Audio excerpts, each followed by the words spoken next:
My cheating wife vanished after I exposed her corrupt lover, and my cold revenge sealed his fate.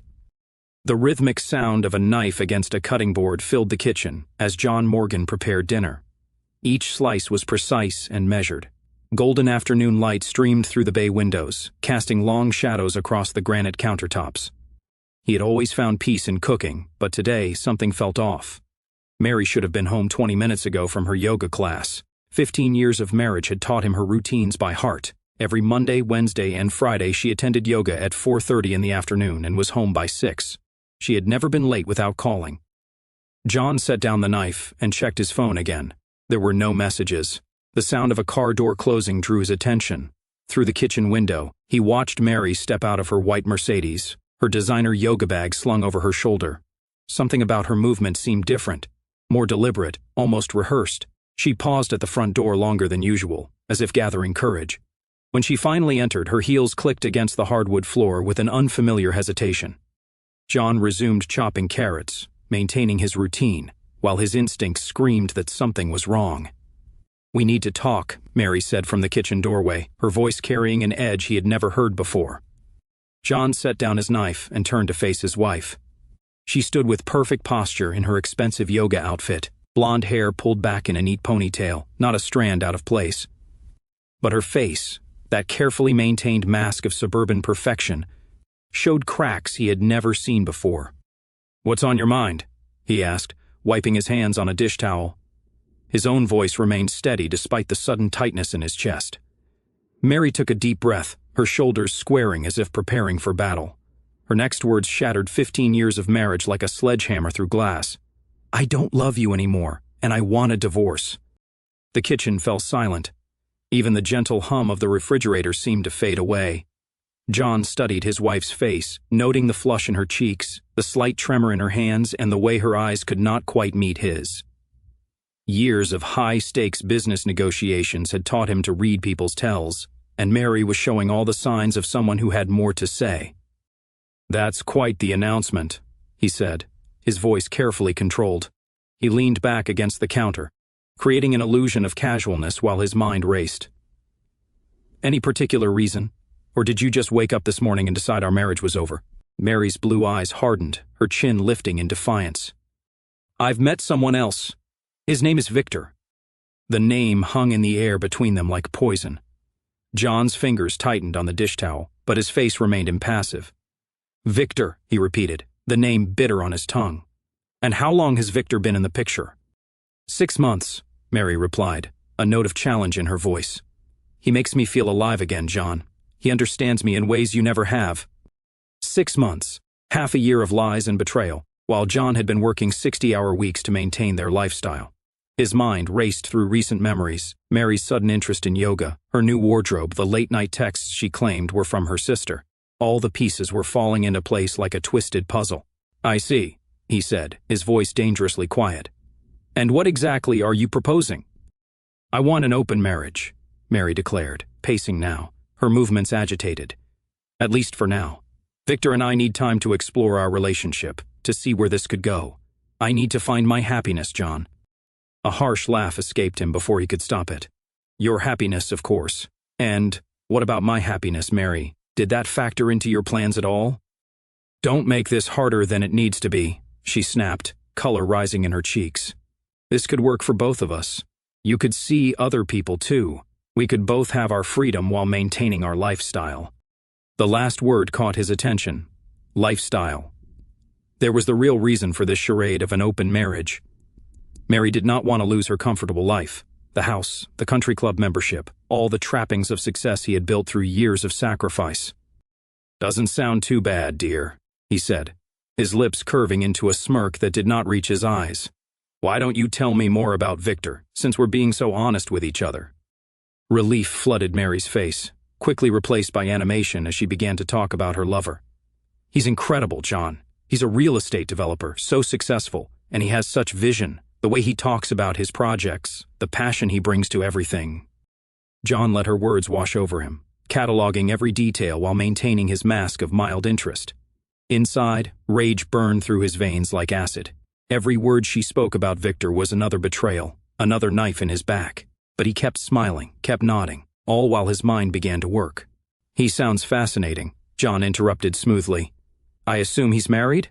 Mary's expression flickered. Divorced 3 years ago. His ex-wife couldn't handle his dedication to his work. "How convenient," John murmured. "And where did you meet this paragon of virtue?" "At the charity gala for the Children's Hospital," Mary said, her eyes taking on a dreamy quality. "Remember when you had to leave early for that conference call with Beijing?" John remembered with perfect clarity. He had spent 2 hours on that call, securing a deal that had earned their company millions. He had apologized to Mary repeatedly for leaving early, even brought her favorite flowers the next day to make up for it. While he had been working to secure their future, she had been starting an affair with another man. "The Children's Hospital Gala," he repeated softly. "When I was on that call that paid for the tennis bracelet you're wearing right now." Mary's hand went unconsciously to her wrist, fingers touching the diamonds he had given her as a thank for her understanding that night. A flicker of shame crossed her face, quickly replaced by defensiveness. "It's not about the money, John. It's about connection, about feeling understood and appreciated. Victor listens to me, really listens." "When was the last time you did that?" she continued. "Probably around the same time you started lying to me," John replied, his tone still conversational, despite the growing darkness in his eyes. 6 months ago, wasn't it? When you suddenly developed an interest in yoga." Mary flinched at his words but rallied quickly. "This is exactly why I'm doing this. You're always so cold, so calculating. Everything's about business with you. Victor shows me passion, romance." "Victor shows you what you want to see," John cut in, his voice sharp. "But we're getting off track. You want an open marriage. You want to keep this house, your car, your country club membership while you explore your relationship with Victor. Is that about right?" "When you say it like that, you make it sound so mercenary," Mary protested. "Don't I?" John turned back to his vegetables, picking up his knife again. "Well, who am I to stand in the way of true love? Why don't you go get changed? Dinner will be ready in 30 minutes. Mary hesitated, clearly thrown by his apparent acceptance. "You're okay with this?" "I'm processing," John replied, his knife moving with mechanical precision through the carrots. "It's a lot to take in, but we're both adults, aren't we? We can handle this maturely." After Mary left the kitchen, John stood motionless, staring at the half-chopped vegetables. His hand tightened on the knife handle until his knuckles turned white. The rage he had suppressed threatened to overwhelm him, but he forced it down, channeling it into something colder, more focused.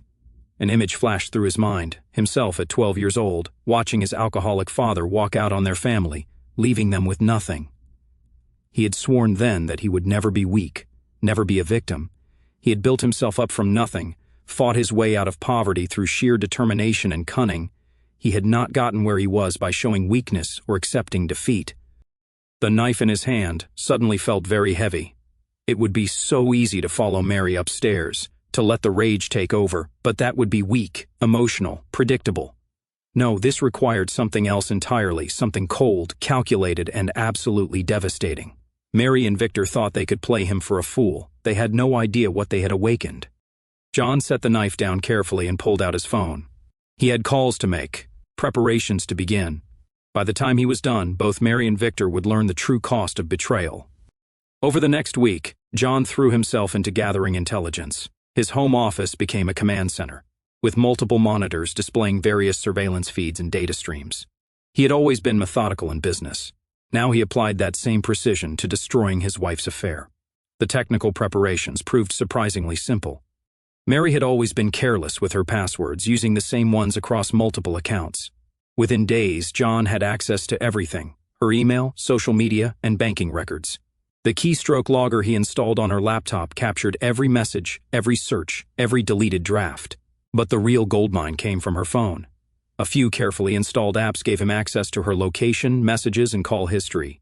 He even had remote access to her microphone, though he used that sparingly, not wanting to risk detection. The story that emerged from the data made his blood boil. The affair had not started at the charity gala. That was just their first physical encounter. They had been flirting for weeks before that, exchanging increasingly intimate messages. Mary had been planning her exit strategy for months. One evening, while Mary was at yoga, John sat in his office reviewing their text history. The casual intimacy of their messages felt like acid in his veins. "Victor, miss you already. Last night was incredible," Mary wrote. "Mary, I can still feel your touch. John's working late again. Wish you were here instead, Victor replied. Victor, soon, beautiful. We just need to be patient a little longer. Came another message. Mary, I hate lying to him, but I've never felt this way before. You make me feel so alive, she confessed. John's fingers tightened on his mouse, the plastic creaking under his grip. He forced himself to keep reading, to catalog every betrayal, every lie. Each message strengthened his resolve. The financial trails were equally illuminating. Mary had been moving small amounts of money from their joint accounts into a private one, building a nest egg for her new life. Victor had helped her set it up, using his business connections to keep it hidden. John pulled up Victor's background check on another monitor. The man's business dealings were a web of shell companies and questionable transactions. He specialized in buying distressed properties, using high-pressure tactics to force out existing tenants before renovating and flipping the buildings for massive profits. Quite the humanitarian you've fallen for, Mary, John muttered, making notes on Victor's various legal entanglements. All of it would be useful later. A notification popped up on his phone. Mary was leaving her yoga studio. John switched to the surveillance camera he had positioned in the parking lot. He watched as she walked to her car, phone pressed to her ear, laughing at something Victor was saying. She looked happy, carefree, like a woman in love. The sight made John's stomach turn. Back at home, Mary breezed into his office, still flushed from her workout. She had started doing that lately, checking on him, playing the attentive wife, her guilt manifesting as false concern. You're working too hard, she said, resting her hands on his shoulders. Why don't you take a break? We could watch a movie together. John kept his eyes on his legitimate work documents, pulled up just before she entered. Maybe later. I have a conference call with Singapore in 20 minutes. Always working, Mary sighed, but her tone was relieved rather than disappointed. Don't stay up too late. After she left, John switched back to his surveillance feeds. He pulled up the camera footage from Victor's office building, watching as Mary's car pulled into the private parking garage. She had started taking different routes there, thinking she was being clever about covering her tracks. John's phone buzzed. Another text notification. Mary, just left the gym. Missing you already, Victor wrote. Victor, come over. John's busy working anyway, Mary replied. Mary, on my way. Can't wait to feel your arms around me, Victor responded. John allowed himself a cold smile. They thought they were so careful, so secretive. They had no idea they were performing for an audience. The next day, John expanded his surveillance network. He hired a private investigator to track Victor's movements, documenting his daily routines and business meetings. The PI's reports revealed a man living well beyond his means, leveraging massive debt to maintain his image of success. Your successful developer is swimming in red ink, Mary, John murmured, reviewing the financial records. Victor had refinanced his properties multiple times, using each loan to pay off the previous one. One bad quarter, one deal falling through, and his entire empire would collapse. The PI's photos showed Victor meeting with various business associates in expensive restaurants, always picking up the tab with flashy credit cards. He drove a new Mercedes, wore bespoke suits, and maintained a luxury apartment downtown, all of it financed with smoke and mirrors. John began mapping out Victor's schedule, noting patterns and vulnerabilities. The man was a creature of habit, gym every morning at 6, coffee at the same cafe, lunch meetings at a rotating selection of upscale restaurants. He spent most evenings at his office, often working past midnight except for the evenings Mary visited. Those nights, Victor left work early, picking up wine and takeout from expensive restaurants. They would eat in his apartment, spending hours together while John pretended to work late. The surveillance revealed other details. The way Victor touched Mary in public, always careful but possessive. The gifts he bought her, charged to business accounts. The way they looked at each other when they thought no one was watching. John documented everything, building a comprehensive picture of their affair. But it was not enough to just know about their betrayal. He needed leverage, ammunition for what was to come. He focused particularly on Victor's business dealings, using his own connections to dig deeper into the man's finances. The picture that emerged was damning: fraudulent loan applications, bribes to city officials, illegal eviction schemes. Victor had built his empire on a foundation of corruption and exploitation. One evening, John discovered a series of emails between Victor and a city council member discussing kickbacks for expedited permits. He saved the emails carefully, along with records of suspicious wire transfers. All of it would be useful when the time came to destroy Victor's reputation. But the most valuable intelligence came from Mary herself. She had grown comfortable with John's apparent acceptance of their open marriage, letting her guard down more each day. She talked freely about Victor now, sharing details of their relationship without realizing she was giving John ammunition. "Victor's taking me to Paris next month," she mentioned casually over dinner one evening. "Just a quick business trip, but it'll be romantic." John nodded, noting the dates in his mental calendar. "Sounds lovely. His development business must be doing well." "Oh yes," Mary beamed, oblivious to the predatory gleam in her husband's eyes. "He just closed a huge deal downtown. He's going to transform the whole neighborhood." Later, John looked up the huge deal, a cluster of rundown apartments Victor had bought through a shell company. The tenants were already receiving eviction notices, their lives destroyed so Victor could build luxury condos. John's surveillance operation expanded further. He placed cameras in the cafe where Mary and Victor met for lunch, bribed Victor's building manager for access to security footage, and even planted a listening device in Victor's car. The amount of information became overwhelming, so John developed a system to organize it all. One monitor displayed real-time surveillance feeds. Another showed financial transactions and email traffic. A third tracked their movements through GPS. He started noticing patterns in their behavior, the way they coordinated their stories, the careful timing of their meetings, the elaborate precautions they thought would keep their affair hidden. It would have worked against a normal husband, someone who was not willing to go to such extremes. But John was not normal, and he was prepared to go to any lengths necessary for his revenge. His patience paid off one evening when he intercepted a particularly revealing series of messages between Mary and Victor. "Victor, everything's arranged for after the divorce. The villa in France is perfect," Mary wrote. "Mary, I can't wait to start our new life together, away from all this pretense," Victor replied. "Victor, just a few more months of playing along, then you'll never have to see him again," Mary responded. "Mary, sometimes I feel guilty, but then I remember how happy you make me," she admitted. "Victor, he doesn't deserve you, never did." "We're meant to be together," Victor assured her. John saved the messages with the others, his face a mask of cold fury in the blue glow of the monitors. They were planning to elope, to take their fairy tale romance to France while leaving him with nothing but betrayal and humiliation. The final piece of surveillance equipment arrived the next day, a sophisticated GPS tracker that he carefully installed under Mary's car while she slept. Now he could track her movements with perfect precision, building a complete picture of her routines and habits. Every piece of information, every recorded conversation, every tracked movement brought him closer to his goal. The surveillance phase was nearly complete. Soon it would be time to move from observation to action. John's research into the darker corners of the internet began late one night after Mary had gone to bed. The regular channels of revenge, divorce lawyers, private investigators, financial penalties, would not be enough. He needed something more permanent, more devastating.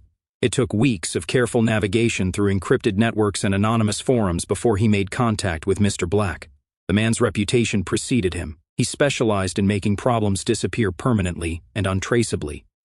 Their first meeting was set for midnight at an abandoned warehouse on the outskirts of the city. John arrived an hour early, parking his car in a shadowy corner where he could observe the approaches. He came armed, a precaution he hoped would not be necessary. The black SUV appeared precisely at midnight, its engine barely audible as it glided to a stop. Mr. Black emerged, a medium-built man in an expensive suit. His features were unremarkable except for eyes that seemed to absorb light rather than reflect it. "Mr. Morgan," he said, sliding into the passenger seat of John's car. His voice was soft, cultured, at odds with his deadly reputation. "I understand you have a problem that needs solving." John handed over a thick envelope. "Half now, half when it's done. I want her gone, completely gone. No body, no traces, nothing that could ever lead back to me." Mr. Black thumbed through the cash without counting it. "And the target?" John passed over a file containing Mary's photographs, schedule, and regular haunts. "My wife. She takes the same route to her yoga class 3 times a week. Always alone, always predictable. And you understand that once this is in motion, there's no turning back," Mr. Black said, his voice neutral, professional. "She won't be killed. That leaves too much evidence. She'll be transported overseas, lost in a system where no one will ever find her." "I understand perfectly," John replied, his voice equally devoid of emotion. "How long do you need to set it up?" 2 weeks to arrange the logistics. Then we'll need you to get her to the right place at the right time. Mr. Black studied John's face. Most men in your position act out of passion, make mistakes. You're different. This isn't passion, John said, meeting the man's gaze steadily. This is business. They spent the next hour discussing details, timing, location, contingency plans. Mr. Black's thoroughness impressed John. Every aspect was considered, every potential problem anticipated and solved. After Mr. Black left, John sat in his car for a long time, staring at the warehouse's crumbling walls. He had just set in motion events that would destroy 2 lives. There should have been hesitation, doubt, perhaps even guilt. Instead, he felt only a grim satisfaction. The next phase required careful groundwork. John began gathering items from Mary's closet, a scarf here, a piece of jewelry there. Things she would not immediately notice were missing. Each item would later be planted in Victor's house or car, building a trail of evidence. He also started working on the digital trail.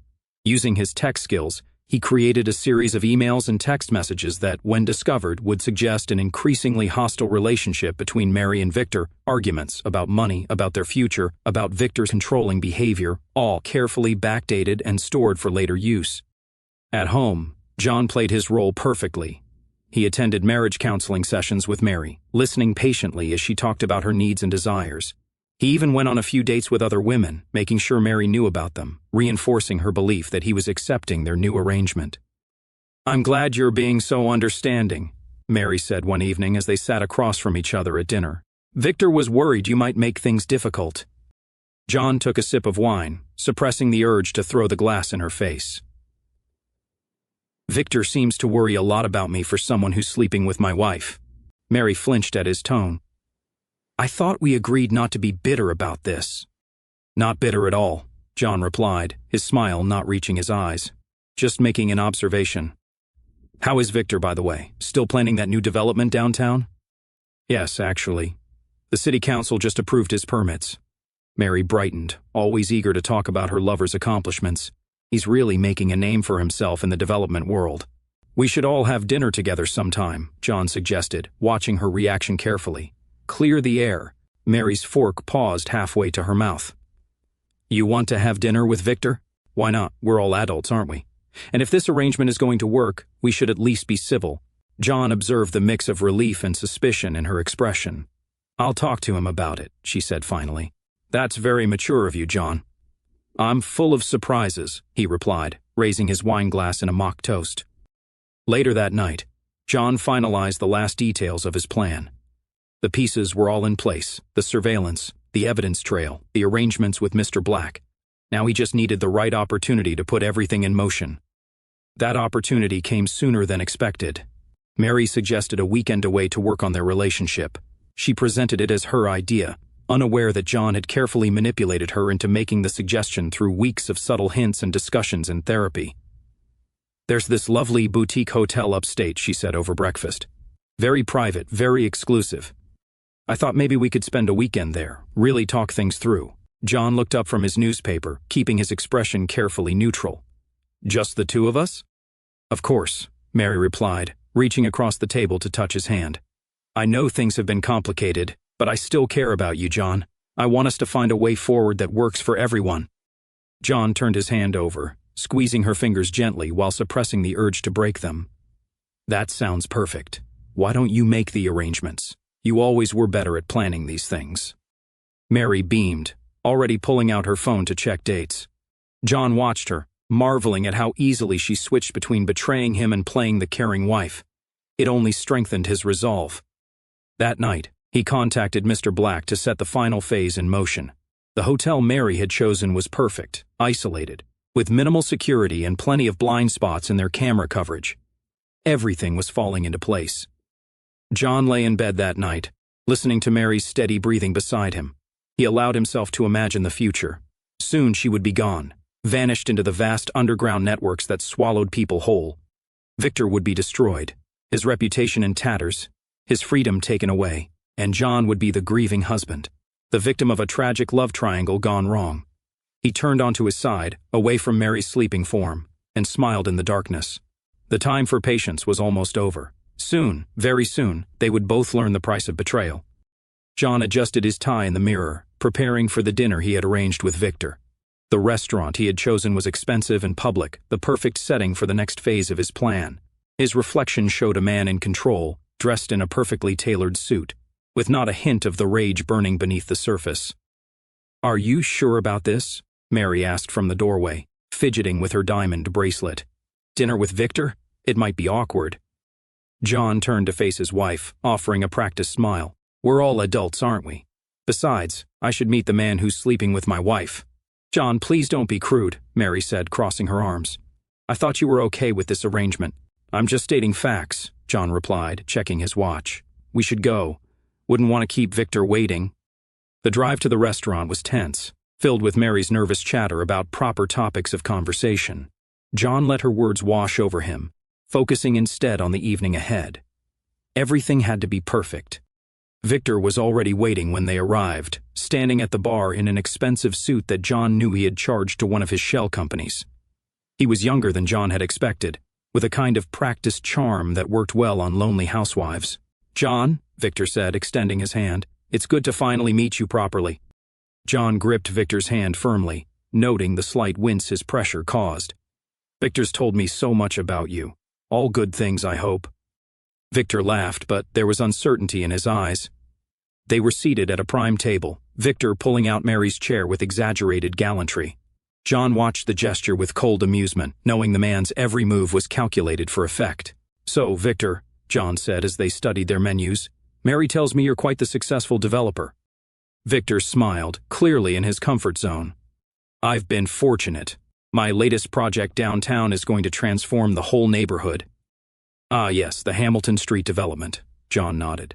"Interesting approach. Buying through shell companies to avoid alerting the current residents until the eviction notices arrive." Victor's smile faltered slightly. "You seem well informed about real estate practices." "I make it my business to stay informed," John replied, taking a sip of water, "especially about people who become involved with my wife." Mary shifted uncomfortably in her chair. "John, we agreed." "It's fine, Mary," Victor cut in smoothly. "Your husband has every right to be concerned. I respect that." The waiter arrived to take their orders, providing a brief respite from the tension. John watched as Victor ordered an expensive wine, noting the way he hesitated slightly before giving his credit card. "Tell me, Victor," John said once the waiter left, "how did you handle your divorce?" Mary mentioned it was complicated. Victor's jaw tightened almost imperceptibly. "These things usually are, but that's in the past." "Is it?" John leaned forward slightly. "I heard your ex-wife had some interesting things to say about your methods of conflict resolution." "I don't think this is appropriate dinner conversation," Mary interjected, her voice sharp. John raised his hands in mock surrender. "You're right, of course. We should focus on the future, not the past. Speaking of which, Victor, how are those permit applications for the Hamilton Street project coming along?" "Everything's proceeding according to plan," Victor replied, but John noticed a bead of sweat on his forehead. "Really? I heard Councilman Roberts can be quite demanding when it comes to expediting permits.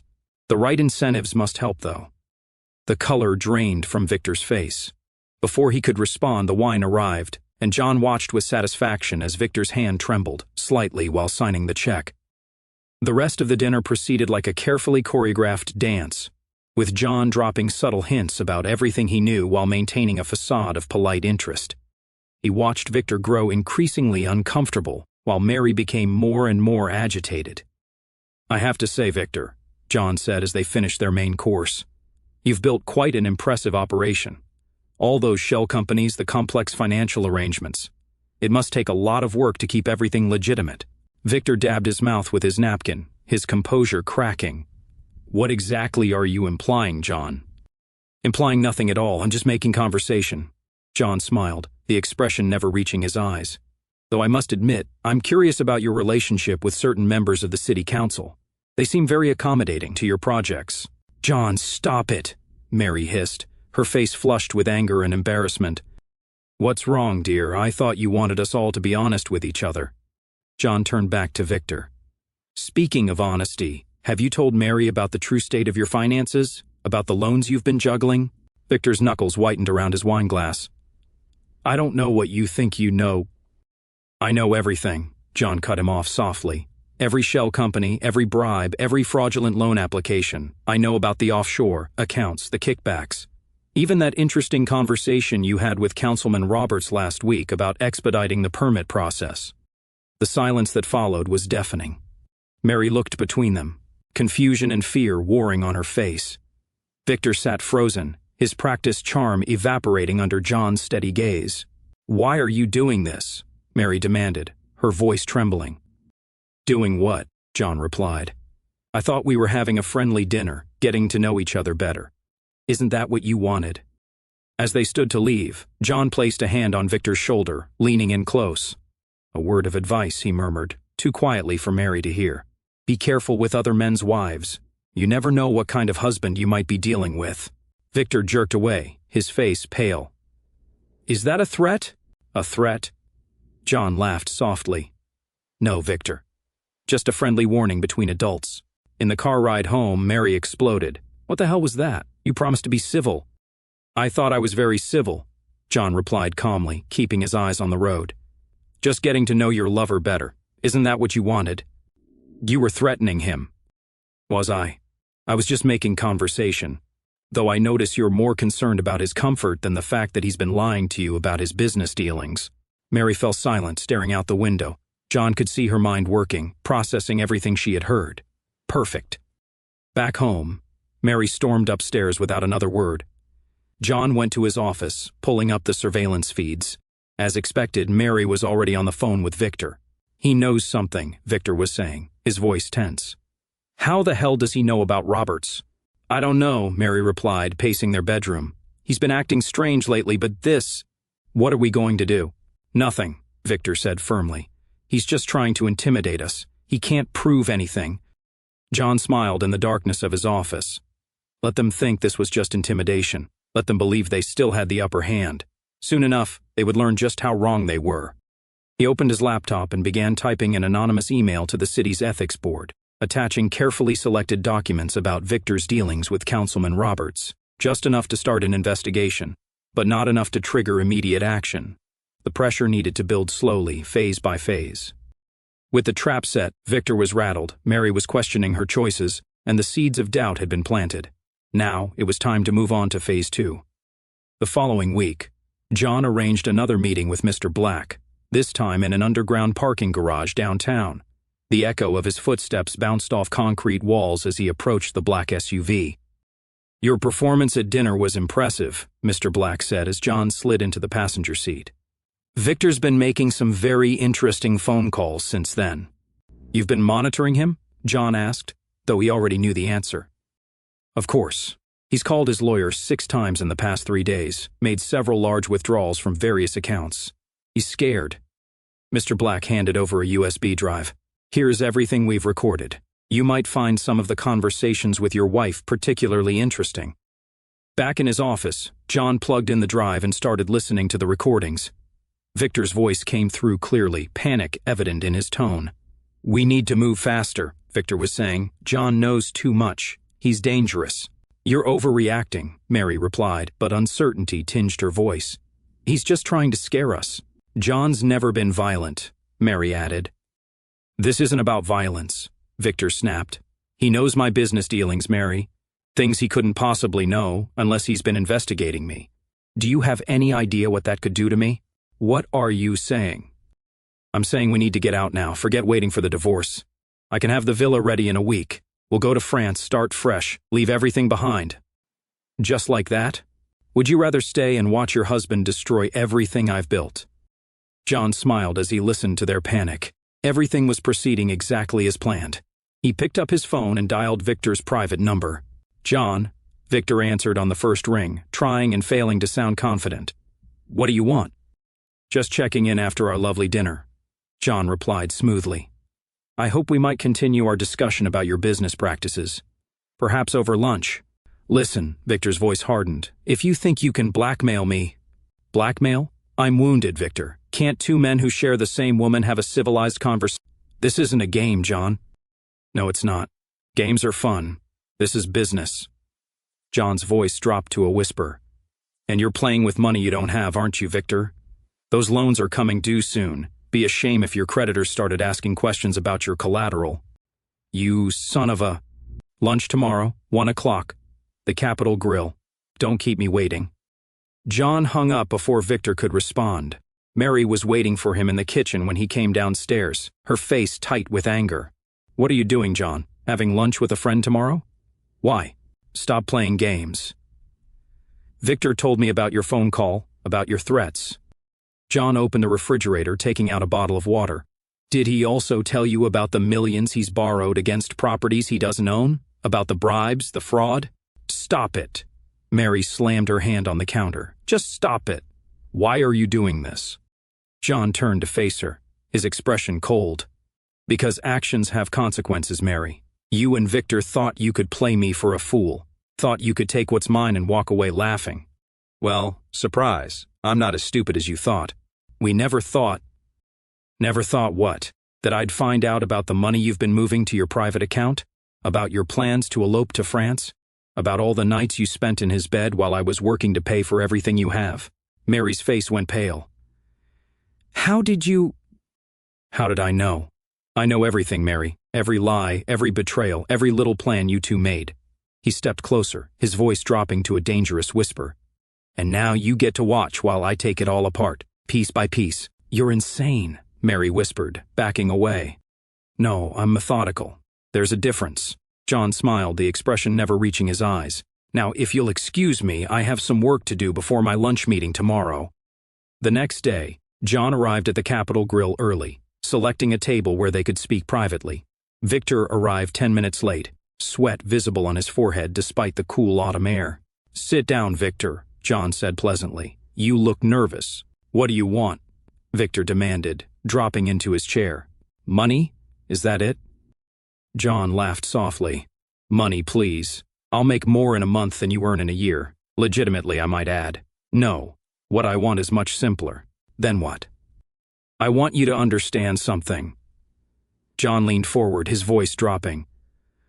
Every deal you've made, every bribe you've paid, every fraudulent document you've filed, I have proof of all of it. One phone call and your entire house of cards comes crashing down. You're bluffing.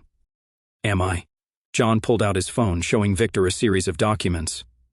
These are copies of your conversations with Councilman Roberts, your offshore account numbers, the real financial statements from your development projects. Should I go on? Victor's face had gone ashen. What do you want me to do? For now? Nothing. Just sit there and think about how completely I could destroy you. John signaled the waiter. Shall we order? I recommend the ribeye. It might be your last expensive meal for a while. The rest of the lunch passed in tense silence, broken only by John's casual comments about Victor's various criminal activities. By the time they finished, Victor was visibly shaking. One more thing, John said as they stood to leave. Mary mentioned you're planning a trip to France soon. I'd reconsider if I were you. It would look very suspicious if you left the country right before everything falls apart. You can't do this, Victor said, his voice breaking. I already am. John clapped him on the shoulder. Give my best to Mary. Oh, and Victor, sleep well. That evening, John met with Mr. Black again to finalize the details of Mary's disappearance. The plan was coming together perfectly. Victor was unraveling, Mary was questioning everything, and neither of them suspected what was really coming. The team is in position, Mr. Black reported. We can move whenever you're ready. Good. John handed over another envelope of cash. I want everything in place before I arrange the weekend trip. No mistakes. There won't be. Mr. Black paused. Though I have to ask, why go to all this trouble with Victor? Why not just have her disappear now? John's smile was chilling. Because I want him to suffer first. I want him to feel everything falling apart, to know it's all his fault. And when Mary disappears, I want him to know that he led her right to it. Back home, John found Mary waiting in his office, her face streaked with tears. Victor's thinking of leaving, she said without preamble. He says you're going to destroy him. Is that what he says? John kept his voice neutral. And what do you think? I think you're being cruel. This isn't like you, John. No. Then what am I like, Mary? The fool who worked 80-hour weeks while his wife slept with another man? The idiot who paid for everything while you planned to run away with your lover? It wasn't like that. It was exactly like that. John's voice cracked like a whip. You and Victor thought you were so clever, so careful, but you never stopped to think about who you were dealing with. Never considered that I might not be the passive, accepting husband you thought I was." Mary's face crumpled. "What happened to you?" "Nothing happened to me. I just stopped pretending to be someone I'm not." John turned to his computer, dismissing her. "You should call Victor. Tell him everything will be fine if he just plays along. After all, isn't that what you've been doing?" After Mary left, John pulled up the surveillance feeds. As expected, she was already on the phone with Victor, her voice frantic as she tried to calm him down. John listened with satisfaction as their perfect world continued to crumble. Everything was proceeding according to plan. Soon, it would be time for the final phase, the weekend trip that would end with Mary's disappearance and Victor's destruction. But first, John had a few more cards to play. He opened his laptop and began composing an anonymous tip to the SEC about Victor's financial dealings. Just enough to start an investigation, but not enough to trigger immediate action. The pressure needed to build slowly, inexorably, until there was no escape. The boutique hotel's website showed elegant rooms with mountain views, isolated hiking trails, and promises of perfect privacy. John studied the photos carefully, while Mary finalized their reservation.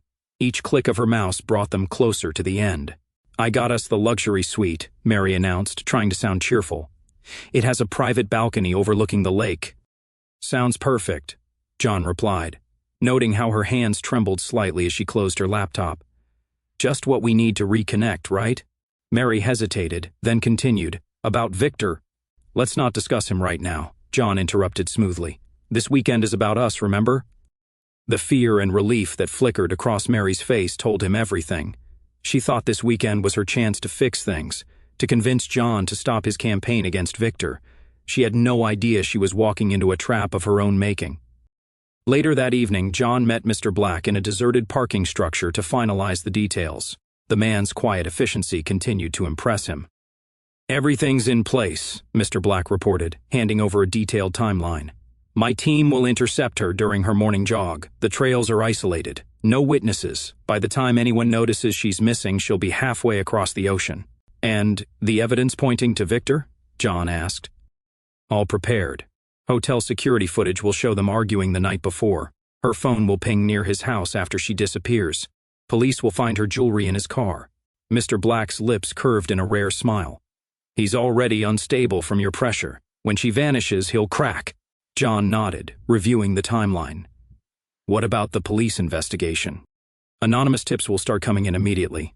Witnesses who saw them arguing, evidence of financial transactions, everything pointing to a man who couldn't handle his lover trying to break things off."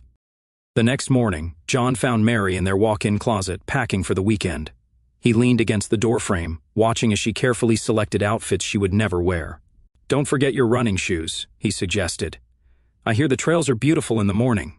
Mary jumped slightly at his voice. "Yes, I thought I might try jogging again. Clear my head." "Good idea. We have a lot to discuss." John stepped into the closet, running his fingers along her hanging clothes. "You know, I've been thinking about what happens after this weekend." "What do you mean?" Mary asked, her voice cautious. "About our future, about what we both want." He turned to face her. "Maybe it's time for a fresh start." Hope flickered in Mary's eyes. "Really? You mean that?" "Of course. We can't go on like this forever, can we?" John picked up one of her silk scarves, letting it slip through his fingers. "Something has to change." Mary stepped closer, touching his arm. "John, I know things have been difficult with Victor." "Victor's not important right now," John cut in, though they both knew it was a lie. "This weekend is about us, about decisions that need to be made." "What kind of decisions?" "The kind that change lives." John smiled, knowing she would misinterpret it as warmth rather than satisfaction. "Pack the blue dress, the one you wore to the charity gala." Mary's hand fell away from his arm. They both knew that was the dress she had worn when she first met Victor. "Why that one?" "Let's call it symbolic." John turned to leave, then paused. "Oh, and Mary, make sure you bring your passport, just in case we decide to extend our little getaway." He felt her eyes on his back as he left the closet, imagining the thoughts racing through her mind. Would she call Victor? Almost certainly. Would that change anything? Not at all. In his office, John pulled up the surveillance feed just in time to see Mary reaching for her phone with shaking hands. "Victor, we need to talk," she said, her voice trembling. "John's acting strange. He wants me to bring my passport to the hotel this weekend." "What? Why?" Victor's panic was evident even through the phone. "John says he wants to make a fresh start, that he's ready for changes." "And you believe him? After everything he's done to me? My investors are pulling out. The SEC is asking questions. And now this. What choice do I have?" Mary's voice cracked. "If I don't go, he'll know something's wrong. He'll come after you even harder." "Then let him. I can handle the business problems, but if something happens to you—" "Nothing's going to happen," Mary insisted, but she did not sound convinced. "It's a public place, a luxury hotel. What could he possibly do?" John smiled at her naivety. The pieces were falling into place perfectly. Every action, every word was driving them exactly where he wanted them. He picked up his own phone and dialed Mr. Black. "Is everything ready for this weekend?" "All set," Mr. Black confirmed. "My team will be in position Friday morning. The boat leaves Saturday night. No one will connect her disappearance to you, and the evidence against Victor is being planted as we speak. His gardener is on our payroll. They'll find one of her bracelets in the bushes under his bedroom window. Police will discover more items during their search." "Perfect." John ended the call and turned back to his surveillance feeds. Mary was still on the phone with Victor, their conversation growing more frantic. "Maybe we should run now," Victor was saying. "Forget the hotel. I can have the jet ready in 3 hours." "And go where he finds us?" "You've seen what he can do." Mary's voice dropped to a whisper. "I've never seen him like this, Victor. It's like he's become someone else." "Not someone else," John murmured to the empty office. "Just someone you never knew existed." The next day, John worked from home, watching Mary's increasing anxiety with cold satisfaction. She made 3 more calls to Victor, each one more desperate than the last. Between calls, she wandered the house like a ghost, jumping at small noises. "Everything all right, dear?" John asked over dinner, enjoying the way she flinched at his voice. "You seem tense." "I'm fine," Mary replied quickly, too quickly. "Just thinking about the weekend. Aren't we all?" John raised his wine glass. "To new beginnings." Mary's hand shook as she lifted her own glass. The red wine looked like blood in the dining room's dim light. That night, John lay awake, listening to Mary's restless movements beside him. Everything was prepared. The trap was set. In less than 48 hours, she would disappear forever, and Victor's destruction would begin. He thought about the evidence already in place. The planted jewelry, the fabricated witnesses, the financial trails leading to Victor's accounts. The police would build a circumstantial case at first, but as more evidence emerged, as Victor's behavior became more erratic under the pressure, they would zero in on him as their prime suspect. Mary's disappearance would be the catalyst that brought down everything Victor had built. His investors, already nervous from John's quiet campaign, would abandon him completely. The SEC investigation would accelerate. His creditors would call in their loans, and through it all, he would know with absolute certainty that John had orchestrated every moment of his destruction. As for Mary, she would vanish into Mr. Black's network, transported to some remote corner of the world where she would learn the true cost of betrayal. No quick death, no easy escape, just the slow realization that her comfortable life, her romantic dreams of running away with Victor, had led her into a nightmare from which there was no awakening. John smiled in the darkness as Mary tossed and turned beside him. Let her worry, let her fear grow. It would make the weekend that much sweeter. Tomorrow, they would drive to the hotel. Tomorrow, the endgame would begin, and soon, very soon, both Mary and Victor would understand exactly who they had been dealing with all along. The mountain road curved through autumn forests, leaves burning gold and crimson in the late afternoon sun. John drove with one hand relaxed on the steering wheel, watching Mary fidget with her phone in the passenger seat. She had been trying to text Victor discreetly for the past hour, each message more desperate than the last. "No signal?" John asked, knowing perfectly well that Mr. Black's team was blocking cell reception along their route. "It's spotty up here," Mary replied, trying to keep her voice steady. "The mountains, I guess." "Isn't that the point of getting away?" John smiled, watching her reflection in the windshield. "No distractions, no interruptions, just us." Mary's phone buzzed suddenly, a final message getting through before they moved out of range completely. "Something's wrong. Don't go to the hotel. Meet me a—" The signal died before Victor's full message appeared. John noticed Mary's sharp intake of breath, the way her fingers tightened around the phone. "Everything okay?" he asked mildly. "Fine," Mary said quickly, too quickly, "just work stuff." Victor must be worried about you going away for the weekend, John commented, taking another curve with precise control. He seems the possessive type. John, please. You said we wouldn't talk about him.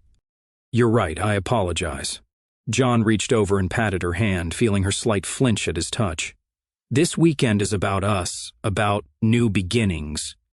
The boutique hotel appeared around the next bend, a restored Victorian mansion set against the mountains.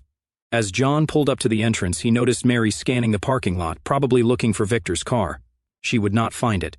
Mr. Black's team had made sure Victor was thoroughly occupied back in the city. Welcome to the Mountain View Resort, the desk clerk greeted them warmly. You must be Mr. and Mrs. Morgan. We have you in our lakeside suite. Perfect, John smiled, handling the check-in, while Mary stood slightly apart, still trying to get a signal on her phone. I hear the hiking trails are excellent here, John said to the clerk. Oh yes, especially the lakeside trail in the morning. The sunrise over the water is spectacular.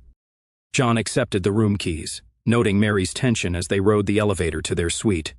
The room was exactly as advertised, spacious, elegant, with a private balcony overlooking the lake. Perfect sightlines for Mr. Black's team to monitor every approach.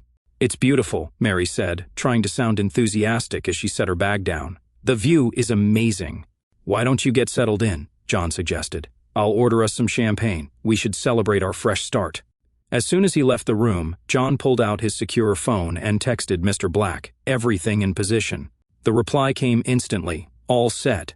Teams in place. Victor received the package. John smiled, imagining Victor's reaction to the envelope that had been delivered to his office. Photos of Mary with other men, all carefully doctored, along with bank statements showing transfers to offshore accounts in her name.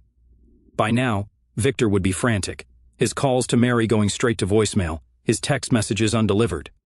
When John returned to the suite, Mary was standing on the balcony, still clutching her phone. The mountain air had brought color to her cheeks, but her eyes were wide with barely controlled panic. Champagne's on the way, John announced, joining her at the railing. Beautiful evening, isn't it? John. Mary turned to face him, her voice tight. I need to be honest with you about something. More honest than telling me about your affair? John's voice held just a hint of edge.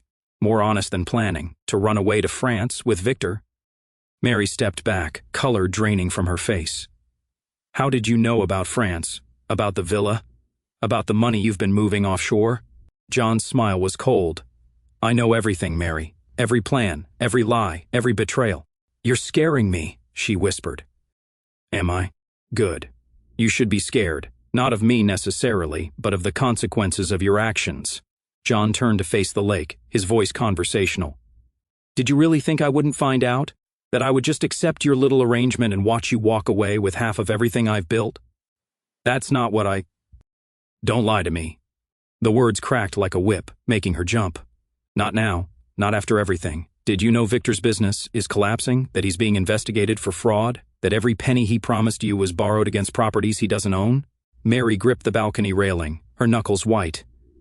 What have you done? Me? I haven't done anything. Victor did this to himself. His house of cards was always going to fall. I just helped it along a little. John checked his watch. He should be getting some interesting photos right about now. I wonder what he'll think when he sees them. What photos? Oh, just some documentation of your other affairs. All carefully backdated, of course. Very convincing. John smiled at her shocked expression. Don't worry, they're not real. But Victor won't know that. He'll just see the woman he risked everything for betraying him, just like you betrayed me. The champagne arrived then, interrupting Mary's response. John tipped the server generously, then poured 2 glasses with deliberate care. To new beginnings, he said, holding out a glass to Mary, and to facing the consequences of our choices. Mary's hand shook as she accepted the champagne. What do you want from me? I don't want anything from you, Mary. This weekend isn't about what I want. John sipped his champagne, watching her over the rim of his glass. It's about what's going to happen, what has to happen. You're not making sense, aren't I? Think about it, Mary. Really think about choices, consequences, and the price of betrayal. John set his glass down carefully. Get some rest. Tomorrow's going to be a long day. He left her standing on the balcony, her champagne untouched, fear finally showing clearly in her eyes. Through the hotel surveillance system, which Mr. Black's team had accessed, John watched Mary spend the next hour trying desperately to contact Victor, but Victor would not be answering. By now, he would be dealing with his own problems, the SEC investigators showing up unexpectedly, the bank calling in his loans, the photos suggesting Mary had been playing him for a fool all along. John sat in the suite's living room, listening to Mary's restless movements in the bedroom. Everything was proceeding exactly as planned. Tomorrow morning, she would go for a run along the lake trail, trying to clear her head, trying to figure out what to do, and she would never return. Dawn painted the lake in shades of gold when Mary left for her morning run. John watched from the balcony as she stretched nervously, her eyes scanning the parking lot one last time for any sign of Victor. She wore her expensive running gear, her blonde ponytail swinging as she started down the lakeside trail. John's phone buzzed with a text from Mr. Black, teams in position, proceeding as planned. He did not reply, instead turning his attention to his laptop, where he could monitor the hotel security feeds. Mary's figure grew smaller as she jogged along the trail, unaware of the shadows moving through the trees around her. His phone rang. "Victor, right on schedule. Where is she?" Victor's voice was ragged with panic. "She's not answering her phone." "Good morning to you too, Victor," John replied calmly. "I assume you got my little care package. Those photos are fake. Mary would never—" "Are you sure about that?" "She betrayed me easily enough. What makes you think you're special?" "Listen to me, you psychopath," Victor snarled. "If anything happens to her—" "You'll what?" John's voice turned to ice. "Call the police? Tell them how you've been sleeping with my wife, how you plan to steal her away to France, how you've been bribing city officials and cooking your books. This isn't a game." "No, it's not. Games have winners and losers." John paused, watching the security feed as Mary rounded a bend in the trail. "This is justice." He ended the call and switched to the next camera feed. Mary had reached the most isolated section of the trail, where it curved between the lake and a steep, rocky slope. Perfect. Through the camera, he watched it happen. 2 men in jogging clothes appeared behind Mary. Another emerged from the trees ahead. She tried to turn back, but they were too quick. A hand clamped over her mouth. A needle found her arm, and she slumped between them. The entire operation took less than 30 seconds. The men carried Mary's unconscious form into the trees, where a maintenance van waited on a service road. By the time other joggers passed that section of trail, there was no sign anything had happened. John's phone buzzed again. "Mr. Black, package secured, proceeding to extraction point." Now came the next phase. John waited exactly 45 minutes, then called the hotel front desk. "My wife went jogging this morning and hasn't returned," he reported, letting worry creep into his voice. "She's usually back by now. Could someone check the trail?" The hotel staff were immediately concerned. They sent security to check the trails while John made a show of calling Mary's phone repeatedly. Each call went straight to voicemail, exactly as planned. 2 hours later, the hotel manager stood in John's suite while local police took a statement. "And when exactly did Mrs. Morgan leave for her run?" the detective asked, notebook ready. "Around 6:30, John replied, playing the role of concerned husband perfectly. "She usually runs for 30 minutes, 45 at most. When she didn't come back, has she been under any stress lately? Any problems at home?" John hesitated, then sighed heavily. "She's been having an affair with a man named Victor Reynolds. We've been trying to work things out. That's why we came here this weekend." The detective's interest sharpened. "Tell me about Mr. Reynolds." "He's a real estate developer. They met at a charity event." John ran his hands through his hair, the picture of distress. "Recently, he's been having some legal troubles." Mary was worried about him, worried how he's been acting erratic, calling her constantly. When she told him we were coming here this weekend, he got very upset. John looked up at the detective. "You don't think he would—" "We'll need to speak with Mr. Reynolds," the detective said, making notes. "Do you have his contact information?" John provided Victor's details, then added, "There's something else you should know. Yesterday I received some disturbing photos. They suggested Mary might have been involved with other men besides Victor. When I confronted her about it, she denied everything. Did you share these photos with Mr. Reynolds?" Yes. I thought he had a right to know." John buried his face in his hands. "Oh God, if anything's happened to her because of me—" The detective patted his shoulder awkwardly. "We'll find her, Mr. Morgan. Try to remain calm." Over the next few hours, the investigation kicked into high gear. Search teams combed the trails while divers checked the lake. Hotel security footage showed Mary starting her run but never returning. Her phone was found in the woods, its screen cracked. John kept his performance careful, concerned but controlled, helpful but not too helpful. He mentioned Victor's financial troubles, his increasingly obsessive behavior, the way he had been pressuring Mary to leave with him. By evening, the police had brought Victor in for questioning. John watched through carefully planted cameras as the developer's composure cracked under interrogation. "Of course I was calling her," Victor shouted at the detectives. "That bastard was trying to destroy me, and he had Mary trapped up there with him. So, you were concerned for Mrs. Morgan's safety?" "Yes. No, I mean..." Victor ran his hands through his disheveled hair. "You don't understand. John's been threatening me, digging into my business dealings. Tell us about the villa in France, Mr. Reynolds." Victor's face went pale. "How did you..." "We have records of several large transfers to an account in Nice. Were you planning to take Mrs. Morgan there?" "This is insane," Victor muttered. "He's behind this. He has to be." "Mr. Reynolds, where were you between 6 and 7 this morning?" I was at home, alone, sleeping. Can anyone verify that?" Victor's silence was damning. The detective pushed a photo across the table, Mary's broken phone, found in the woods. "Your fingerprints were found on this phone, Mr. Reynolds. Want to explain that?" We met sometimes. She must have handed me her phone. Or maybe you confronted her on the trail this morning. Maybe when she refused to leave with you, things got out of hand. No, I would never hurt her. This is all John's doing. Can't you see that?" But the police could not see it. All they saw was an unstable man with no alibi, financial problems, and an obsession with a married woman who had vanished after trying to break things off with him. In his hotel suite, John watched the interrogation with satisfaction. Victor was unraveling exactly as planned. His desperate accusations against John made him look more guilty. His phone buzzed one final time. "Mr. Black, package en route to destination, payment received, pleasure doing business." John deleted the message and turned back to the window, watching police boats sweep the lake with searchlights. Soon they would find more evidence: Mary's jewelry in Victor's car, her scarf at his house, bank records showing large withdrawals on the morning she disappeared. The trap had sprung perfectly. Now all that remained was to watch Victor's destruction play out to its inevitable conclusion. The media circus descended within days of Mary's disappearance.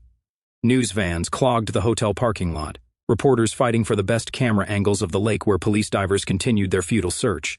John watched it all from his suite, playing the role of devastated husband to perfection.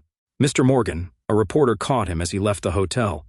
"How are you holding up during this difficult time?" John paused, letting his voice break slightly. "I just want my wife back. The police are doing everything they can, but every day without news is torture. Sources say the police are focusing on Victor Reynolds as a person of interest. Did you know about their affair? I'd rather not comment on that." John looked away, shoulders slumping. "This is already painful enough."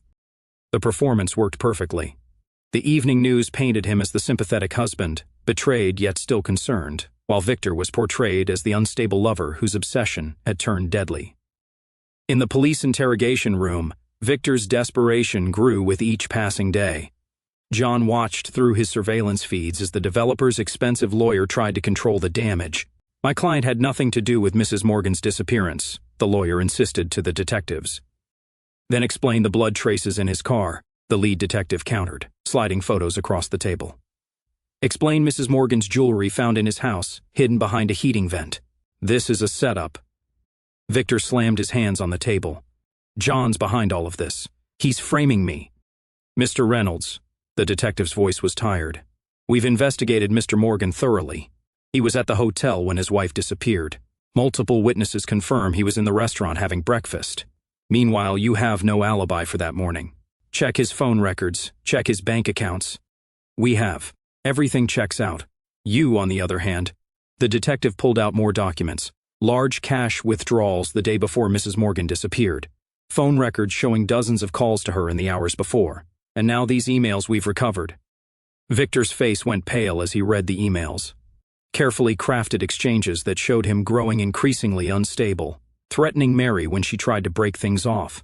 "I didn't write these," he whispered. "This isn't real. Your digital signature is on them, Mr. Reynolds. They came from your email server." Victor's lawyer leaned in, whispering urgently, but Victor shoved him away. "No, I won't shut up. John Morgan is not who you think he is. He's been systematically destroying my business, threatening me, planning this whole thing. Planning what exactly? The detective leaned forward. Are you saying Mr. Morgan somehow forced you to make those withdrawals? Forced you to call his wife repeatedly? Planted her DNA in your car? You don't understand, Victor's voice cracked. He's a monster. He's been playing us all. The detective sighed, closing his notebook. Mr. Reynolds, unless you can provide some evidence for these accusations, I suggest you focus on explaining the very real evidence against you. Back in his hotel suite, John allowed himself a small smile. Victor's paranoid accusations only made him look more guilty. Every attempt to blame John dug his grave deeper. His phone buzzed. A text from Mr. Black, final confirmation received. Package delivered to destination, no traces. John deleted the message and turned his attention to the news playing on his laptop. The story had gone national, featured on every major network. Missing woman case takes dark turn, lover's obsession led to violence, the headlines read. The media had pieced together exactly the narrative John had crafted. They painted Victor as a failing businessman who had seduced a married woman, then turned violent when she tried to end things. His increasingly erratic behavior during questioning only reinforced this image. A week after Mary's disappearance, the SEC announced a formal investigation into Victor's business dealings. His investors fled, his projects stalled, and his carefully constructed empire began to crumble. John visited the police station daily, playing the concerned husband desperate for news.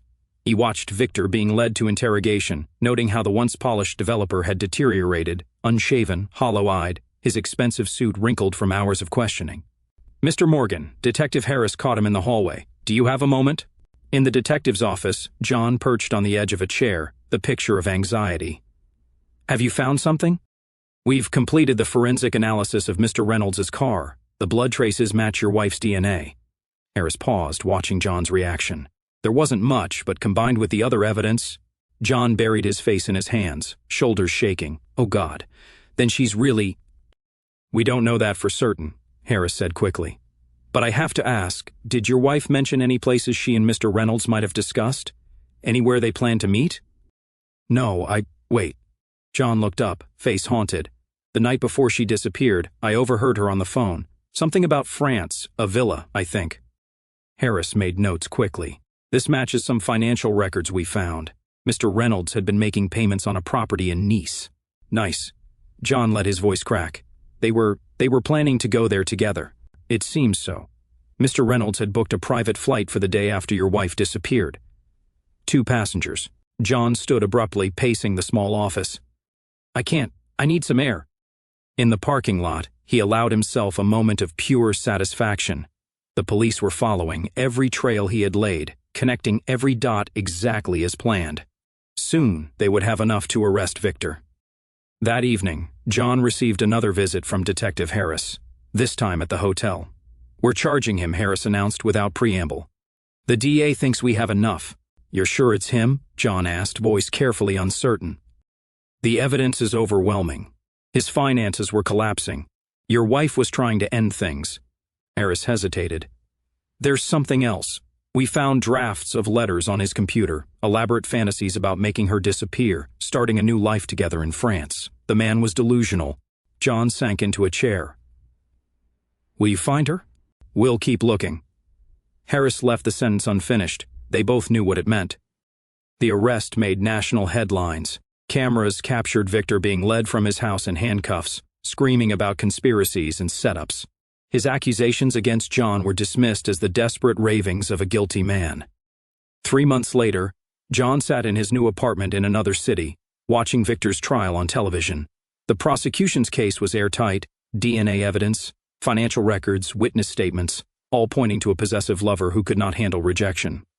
Victor's testimony was a disaster. He ranted about John's manipulation, about elaborate schemes and frame-ups, each wild accusation making him appear more unhinged.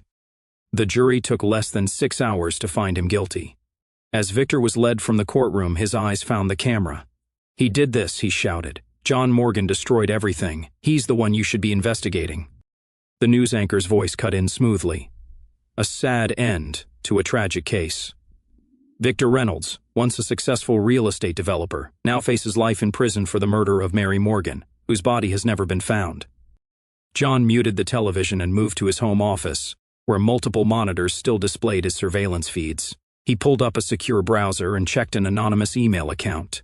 There was a new message from Mr. Black, containing only a photo: Mary, hollow-eyed and aged beyond her years, working in a remote sweatshop somewhere in Southeast Asia. No one there knew her real name or history. She was just another broken soul in a place where such souls were common. John deleted the photo and cleared his browser history. He had already moved most of his assets, changed his name, and established a new identity. The old John Morgan would gradually fade from existence, leaving no trail to follow. Opening his laptop, he began researching his next project. A small tech startup caught his eye. Struggling but promising, run by a CEO whose wife enjoyed the finer things in life. John smiled as he read their financials. Perhaps it was time to make some new investments. After all, there were so many people in the world who needed to learn about consequences.